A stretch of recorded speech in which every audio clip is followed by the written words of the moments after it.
Hello, it's Kate from Inkstampshare.ink. I've got a fun 5-minute Friday project for you today using the Spooky Cat stamp set. Love it. You might notice I've been using it a fair bit. Like all the images on here, and I just love the way it all coordinates and fits in with the punch, the everyday label punch, and it coordinates with the papers that go with it. It's just really fun. Anyway, I'm going to make a sour cream box. You see a lot of these on YouTube. You can find tutorials for them. I'm going to show you the way I do mine. I've got some of the designer series paper in the Spooky Nights with all this lovely writing on pumpkin pie, and I've cut mine at 6 by 6, so you could get 4 from one 12 by 12 piece of paper. Now, I made a ton of these last year around Halloween. My daughter was doing a fundraising event at school, and we filled them with little sweeties, and yeah, they sold like hotcakes, obviously, having sweets in them. And it was really successful, and we had loads of fun making them. Right, okay, so I've got my tearing tape and I'm putting it down the edges. Now I need to take notice of which way up my writing is, because I want to stick these two edges together like that. Okay, so I've got that one on, and then I just need it at the top and at the bottom. Now, I did receive one of these in a swap recently that wasn't glued or stuck with tearing tape. It was adhered at the top with 2 little magnets, and it popped open and shut. So if you had a really special little gift and you didn't want to ruin the packaging by tearing it open, it was just such a nice thing to do. It was really, really well done. It's a good idea. You can buy them online, the little magnets. Just have to be very careful not to give those to children, clearly, because of the risk. Right, so I've got my tearing tape. So I've got it down the side, and then I have it across the top and across the bottom. And I'm going to take this one off first. And I'm going to take it round here. The fun part, to be fair, is just lining it up. That's the hardest part of it, and then you know, the rest is pretty simple. So there you go. So I have like a funnel. And then I am going to do the bottom. So I'm going to take the tearing tape off the bottom, the bit that comes off, I mean. And then I'm going to, see, that's the back. I'm going to squeeze it to seal it at the bottom. It's such an easy, quick thing to make. This is where you'd fill it with nice treats, not tricks, for Halloween. Or if it was Christmas paper, you put Christmas sweets in, clearly. Right, okay, and then I'm going to take the tearing tape off the top, but you would, in fact I'm not going to, I'm going to show you a different way, but you would take your tearing tape off the top, and then you would stick it, and it would glue like this together, and you would have your cute little pouch full of sweeties to give out. But I'm going to show you what I've done with the stamp set, the Spooky Cat stamp set, these images on here. Okay, so I have stamped some of the labels.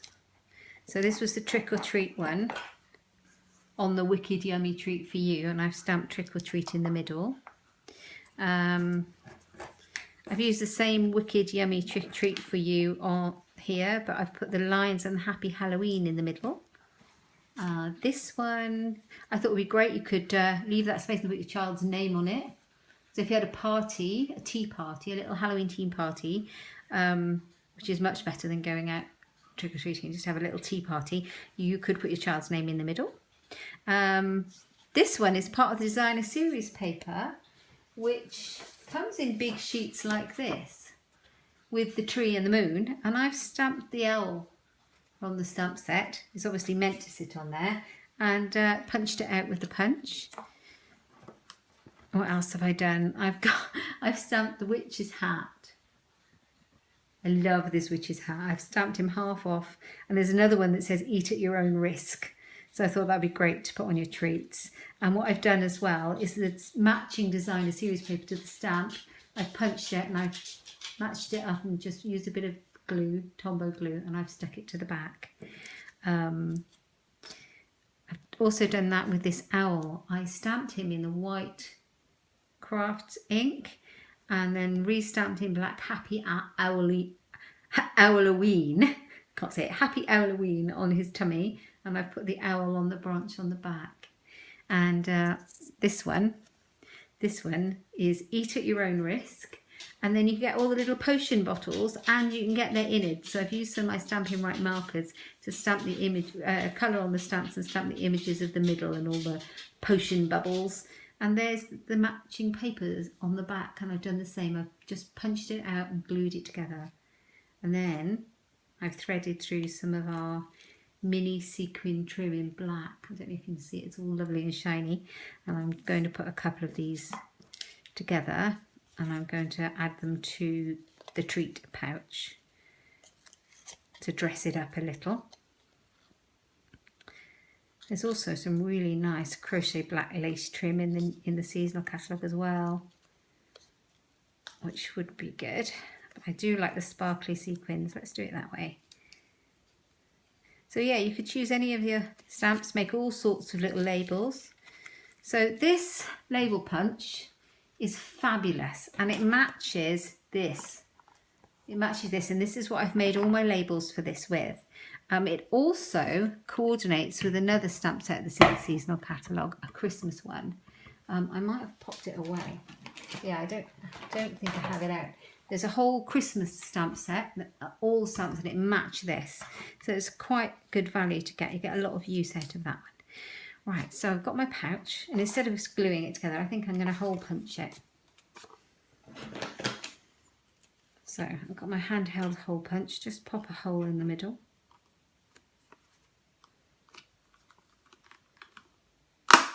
Like that. And then we can do that. And we'll see how cute it looks.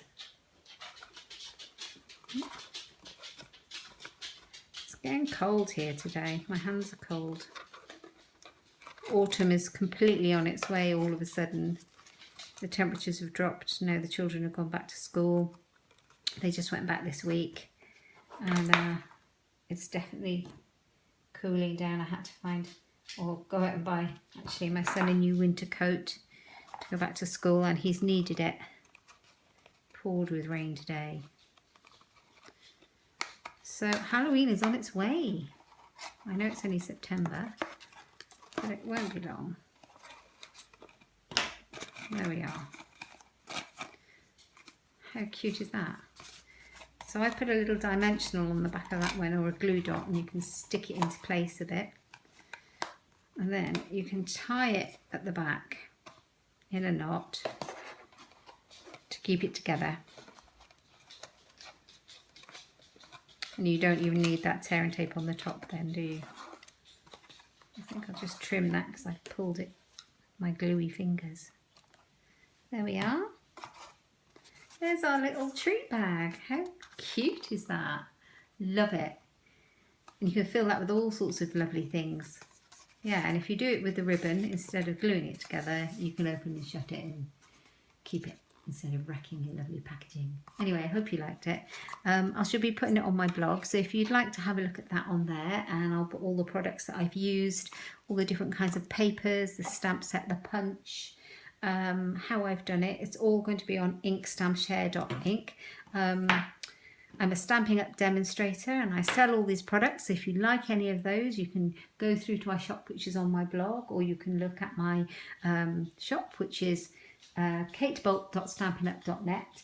If you'd like a copy of the new catalogue, do get in touch. I'd love to send you a complimentary one, and I'd love to earn your custom. These are the papers that we've been using, as I showed you before. There's a pack of 12 papers. They are 12 by 12, and you get 6 different designs, and they're double-sided. It's the pussycat that goes with the punch. That goes with an amazing cat punch. And I say it's amazing because it's really versatile. And there it is. That goes with that. Look at those pumpkins. Witches' hats to go with that hat stamp.